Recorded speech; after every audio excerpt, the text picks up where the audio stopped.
3 दिन की छुट्टी के बाद कल हमारे बाजार ओपन होंगे, तो 3 दिन के अंदर कई बड़ी कंपनियों में खबरें आई और खबरों के दम पर उनमें काफ़ी एक्शन देखने को मिलने वाला है।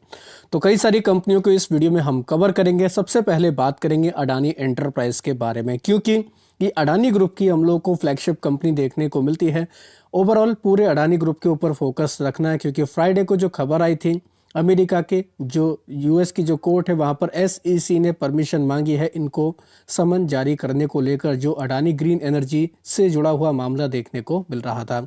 तो अडानी एंटरप्राइज की तरफ से यहां पर क्लैरिफिकेशन दिया गया है। इनकी तरफ से कहा गया है कि यूएस का जो लीगल प्रोसीडिंग है उससे इनका कोई लेना देना नहीं है, ये कार्रवाई में शामिल ही नहीं है। इन्होंने अपने आप एक तरीके से कह सकते हैं इन्होंने इस सारी चीज़ों को नकारा है। तो ये एक इम्पॉर्टेंट अपडेट है।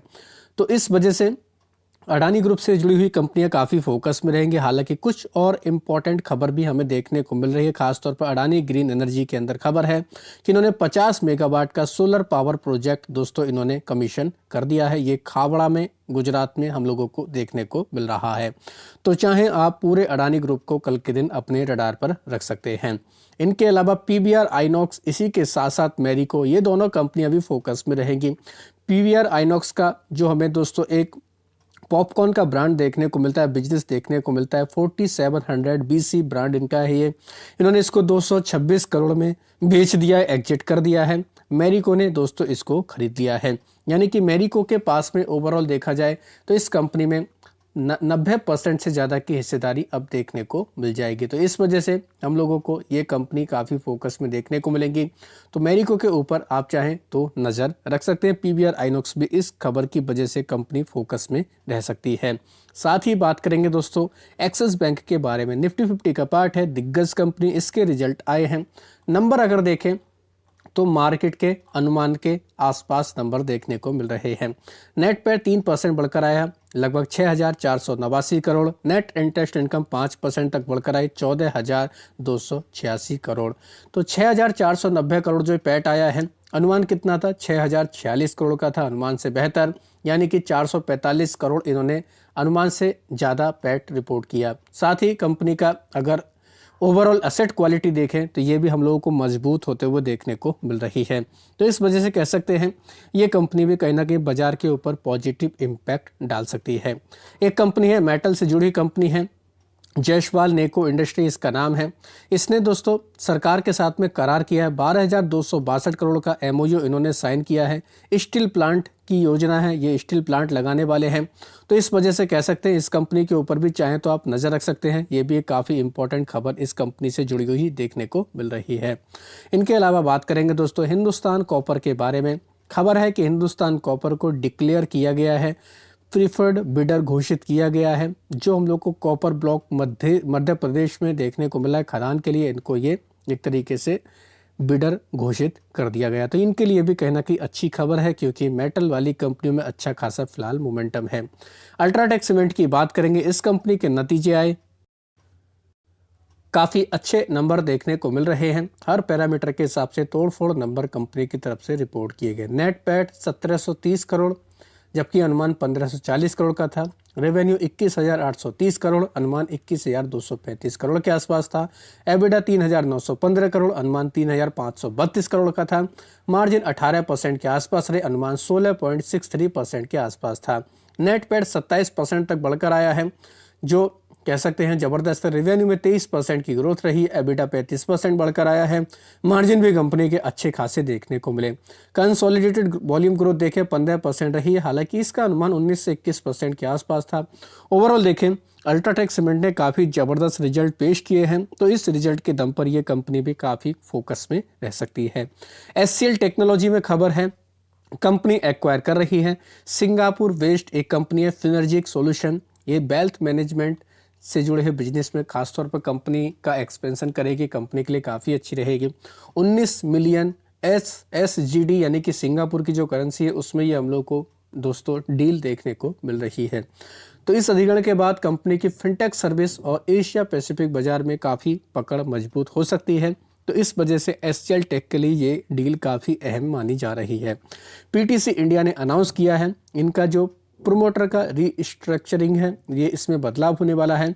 NTPC as a sole promoter हमें देखने को मिलने वाला है। तो 23 जनवरी को यह ऐलान हुआ था, तो अब ये इसमें बदलाव होगा। तो पीटीसी इंडिया खासतौर पर इस खबर के दम पर यह कंपनी बाजार के रडार पर रहेगी। न्यू एज कंपनी है अर्वन, इस कंपनी के रिजल्ट आए हैं। इस बार भी कंपनी ने लॉस रिपोर्ट किया, 21 करोड़ का लॉस हुआ, 33% का हालांकि रेवेन्यू ग्रोथ देखने को मिली है। रेवेन्यू बढ़ने के बावजूद कंपनी ने लॉस रिपोर्ट किया, तो कहीं ना कहीं कह सकते हैं कंपनी के लिए ये भी एक इम्पॉर्टेंट अपडेट है, क्योंकि इन कंपनियों के लिए दोस्तों सबसे ज़्यादा मायने रखता है रेवेन्यू बढ़ना। न्यू एज कंपनी जितनी भी इनका अगर रेवेन्यू बढ़ रहा है तो ये पैठ तो आसानी से कमा सकती हैं। इस वजह से कह सकते हैं इस कंपनी के लिए काफ़ी इम्पोर्टेंट ये रिजल्ट देखने को मिल रहे हैं। बात करेंगे दोस्तों टोरेंट फार्मा के बारे में। टोरेंट फार्मा में भी खबर है कि इन्होंने कंप्लीट कर लिया है जेबी केमिकल्स में एक्विजिशन। अभी ये इस कंपनी में 46.39% की हिस्सेदारी के साथ में ये हम लोगों को प्रमोटर बनते हुए देखने को मिल रहे हैं। तो जेबी केमिकल्स और टोरेंट फार्मा ये दोनों कंपनियां भी खबरों के दम पर काफ़ी फोकस में रहने वाली हैं। बात करेंगे दोस्तों JSW एनर्जी के बारे में। इसके भी Q3 के रिजल्ट आए, पैट मोर देन डबल हुआ है, क्योंकि एनर्जी वाली कंपनियों के नतीजे काफ़ी मजबूत देखने को मिल रहे हैं। 420 करोड़ के आसपास कंपनी ने पैट रिपोर्ट किया, जो पहले 168 करोड़ था। रेवेन्यू 67% बढ़कर 4081 करोड़ रहा। एबिटा 2030 करोड़ का रहा है, पिछले साल 914 करोड़ के आसपास था। मार्जिन कंपनी के 37.5% से बढ़कर 49.7% तक हो चुके हैं। तो हर पैरामीटर के हिसाब से JSW एनर्जी के नंबर काफ़ी दमदार देखने को मिल रहे हैं। इसके अलावा बात करेंगे दोस्तों एक और इम्पॉर्टेंट अपडेट है, खासतौर पर देखा जाए BPCL को लेकर इसके भी नंबर आए हैं। कंपनी ने पैट रिपोर्ट किया है, 89% तक बढ़कर आया है, कह सकते हैं 7,545 करोड़ के आसपास। तो अनुमान के आसपास हम लोग बोल सकते हैं, अनुमान के आसपास कंपनी की तरफ से ये पैट रिपोर्ट किया गया। नोवामा वेल्थ के नंबर आए हैं, मिले जुले नंबर हैं, तो इस कंपनी के ऊपर भी चाहे तो नज़र रख सकते हैं। ये भी कंपनी काफ़ी फोकस में देखने को मिल जाती है। गोदरेज कंज्यूमर की बात करेंगे, इस कंपनी के भी रिजल्ट आए, नंबर थोड़ा डिसअपॉइंट किया है। अदर पैरामीटर के हिसाब से देखें तो एस्टिमेट के आसपास है। डिविडेंड दिया है 5 रुपये का। तो ओवरऑल कह सकते हैं मिले जुले नंबर हैं, इतने कोई खास दमदार नंबर नहीं आए। तो गोदरेज कंज्यूमर ये कंपनी भी काफ़ी बाजार के रडार पर रह सकती है। इनके अलावा बात करेंगे वारी रिन्यूएबल टेक्नोलॉजी के बारे में। इस कंपनी में भी एक बड़ा अपडेट देखने को मिला, ये अपडेट आज के दिन ही आया है।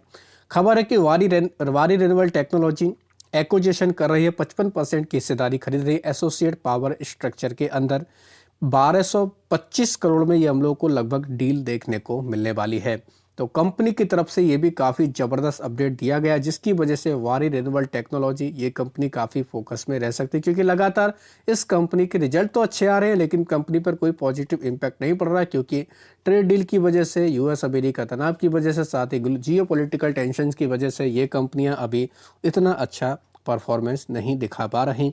तो इस खबर के दम पर शायद से चाहे तो आप इसको भी नज़र में रख सकते हैं, फोकस में रख सकते हैं, कोई पॉजिटिव इम्पैक्ट इसके ऊपर आ सके।